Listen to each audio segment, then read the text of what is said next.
This is Rob Tupper Boxing Social in association with Betfred. Delighted to be joined once again by Bill Haney, trainer and father of Devin Haney. How are you, Bill? Thank you, brother. Thank you for having me. It's always a pleasure to catch up with you. First and foremost, what can you clear up for me? I just interviewed Devin. I said the last 3 times I've come to Vegas, he was interim champion, full champion, and now champion in recess. Yeah. Talk to me about the whole situation regarding the WBC title. Well, Devin is the fighter that don't nobody else want to fight. So, you know, he fought for the interim belt against Zaur Abdullaev, which means that it was actually going to be for the world title, but Lomachenko had petitioned to fight Luke Campbell for the vacant world title, so which meant that the winner of Zaur Abdullaev and Devin Haney wouldn't fight Luke Campbell because Luke Campbell then fought Lomachenko. Well, then when they determined the winner of the Lomachenko and Luke Campbell fight, the Zaur Abdullaev and Devin Haney fight was determined. Well, Devin was expecting to fight Lomachenko. Lomachenko and his team petitioned to become the franchise champion, and that's how that thing went. Devin was then elevated to full world champion. He went into the fight against Santiago, defended his belt, and suffered a rotator, a shoulder injury, which forced him to be now the champion in recess until he comes back. I spoke to Devin a short while ago. I said to him, you know, he was on this fantastic role on DAZN and working with Matchroom Boxing and Eddie Hearn, had that highlight reel knockout of Antonio Moran, and obviously picked up the WBC title. How frustrating is it for Devin and yourself that his progress has been stalled by this injury? No, not at all. It was a good opportunity for Devin to actually rest not only just his shoulder after the surgery, but rest his complete body. He needed a complete rest, overhaul of just rest and recovery from all the years of training. So it served. It was a blessing in disguise. Also heard some talk that Devin potentially in the future be looking at 140. That's something that's been surrounding Devin really for his whole time at 135. He's very big at the weight. What can you tell me about that? Is he going to be coming back at 135, 140? What can you tell me? Well, the thing about the 135 division, it's stacked. It's on fire in my opinion. But we can't get the right fights that Devin is looking forward to. He's looking forward to a big fight, and if we can't get it at 35, then we'll move up to 140. What's the biggest fight available for Devin Haney realistically upon his return?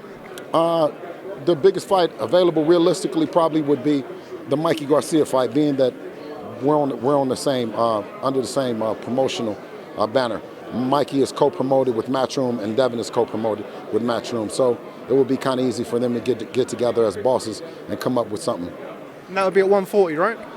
I mean, you know, Mikey is not just a great fighter, but he's a gentleman as well. He indicated that we were looking for him to come down at 135, but realistically, to expect him to go from 147 and to be a good challenge to 135, we want the fight to happen. So we feel that if Devin comes up 5 pounds to 140 and Mikey comes down, then it'll be made for a good fight. Another fight that many boxing fans, myself included, would be excited to see one day is Devin Haney versus Ryan Garcia. We saw Ryan Garcia return with another first-round knockout a couple of weeks back. What did you make of his performance? Oh, excellent performance. Ryan is growing into the fighter that I knew he would as a pro, that he was as an amateur. So, you know, we look for that to be a potential fight. Like you're saying, I don't see the fight happening now because they've indicated plans for Linares and some of the other things, and they just haven't indicated that Devin was on the menu. I spoke to Devin a number of times. Today was the first time I've ever seen him really get animated. I spoke to him about Luke Campbell. It's fair to say that he maybe doesn't really like Luke Campbell. Would that be fair to say? Well, I don't know if he doesn't like him. I think that he doesn't necessarily agree with Luke Campbell wanting to now fight him after and didn't protest as much as when Devin was protesting that they should fight for the vacant belt. And that was Devin's whole gripe, not only with Luke Campbell, but also with Javier Fortuna, Teofimo Lopez, who were it was ordered by the WBC to be in a tournament. I don't know if you remember the tournament. And Teofimo Lopez, he decided to go to the IBF and go the route and not fight Dev. Also, Luke Campbell chose to go along with fighting Lomachenko for the vacant belt. So he had his shot, you know, and I think that's the way that Devin is looking at it. But me as a fight fan and also, you know, just as Devon's trainer and father, I mean, that's a fight that we never shied away from. That's a fight that if the people and Eddie want to get together and make it, then it's good. But he lost to the guy that we're looking for. You know what I mean? So I don't know. If we'll be able to eventually make it happen, if the numbers are right. It looks like Luke Campbell's going to box Javier Fortuna for the title, left vacant by Devin Haney. Who do you think is going to win that fight, and who would you like for Devin Haney to face? Because obviously, being champion in recess, he gets to face the winner, right? Yeah. I don't have a favorite in that. I tend to not have favorites in Devon's division. I only favor him in that division. I kind of pull for him. I hope that both men have a great fight and get out the ring safely. But actually pulling for either one of them, I think it's going to be a great fight. They're pretty evenly matched. One has skills that the other doesn't have. So it's going to make for a very interesting fight. And although I'm not pulling for it, we'll be watching for sure. You mentioned 135 divisions. It's stacked at the minute. It's red hot. There's so many young and up-and-coming fighters. Javante Davis has just joined the division. I know that's been a fight that's been spoken about between Devon and Javante. How would you see that fight going? Is that something that you would actively pursue this year at 135? Oh yeah. Well, most definitely. That is by all means a big fight.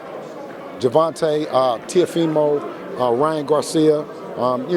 Those are all big fights, and we give them their full credit in terms of what they've did.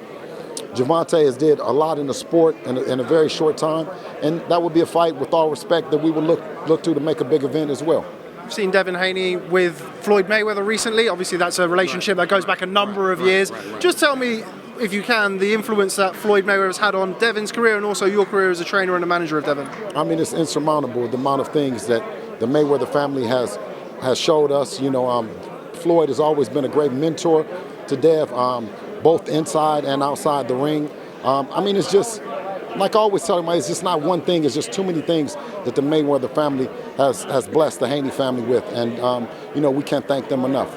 We're obviously here for Deontay Wilder versus Tyson Fury, heavyweight rematch. It's got that big fight feeling in Las Vegas in the last 48 hours. Who are you backing tomorrow night when those two square off in the ring? I don't know, but it's hot as hell in here, ain't it, man? Jesus. Right? And the light. But, it's that big fight feeling. It's that big fight feeling. It's the heat. Right. I haven't made any bones, but I like Fury, but I'm a Wilder fan. I like what Wilder represents, and I'm pulling for Wilder. But I'm sure it's going to be a great fight for the people. The people will be the winners. Okay, and just finally, I know you don't want to talk about him, but I've got to speak about him anyway. Joseph Laws, very interesting man across the pond. What have you made of his comments? He seems to have something of an infatuation with your son, to put it mildly. No, I think Joe Laws is Joe Laws. If you're listening, Joe, you're a hell of a talent. And if you need a manager, give me a call. There you have it. If that happens, I do want a percentage from that because I've made the matchmaking. Bill Haney, always a pleasure catching up with you. Thanks very much for speaking to Boxing Social. Hopefully see you sometime soon. Thanks, bro. I've got Bill Haney back with me. I forgot to ask him. There was a man over here, looked a little bit like a fighter I knew once upon a time. Adrien Broner. He's been calling out Devin Haney. He told Eddie Hearn $20 million he can make down to 135. What do you make of those comments? I mean, you can't be mad at him for asking. You know what I mean? But I mean, realistically, if he said he'll fight for $20 million, then that means he'll make the fight. So, respectfully to him, he's the kind of fighter that can either, make your career or he can ruin your career. Devin asked the people respectively, like, what would they think about that fight? I think Adrien took it as a slight. So Devin, it kind of fueled the fire and made Devin want to fight him even more. So I mean, I think from what the people were saying, that they think that they want to see the fight. I hadn't thought that it would be possible. I hadn't gave it any real credence. But I mean, I'm behind Devin and Devin Haney Promotions. If that's what Devin wants to do, then I'm all for it. Now, we've seen Adrien walking around here. I think it's fair to say that he's slightly heavier than 135 at the minute. Would you be willing to jump up in weight if that fight was an opportunity, even 40, 47? Well, we would definitely do it at a catch weight that's good and, like I said, competitive for Devin. We wouldn't want Adrien to kill himself to make any kind of weight. We would do it that it was fair, and we would sit down as bosses and respect Adrien as the boss of About Billions Promotions. Of course, with Al's permission and Eddie, and then sit down and come up with something that's fair and something that's understandable for both parties. And how does that fight end? Devon by a beating. Devon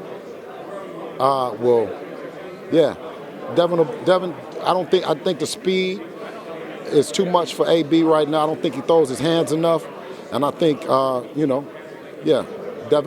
will beat him up.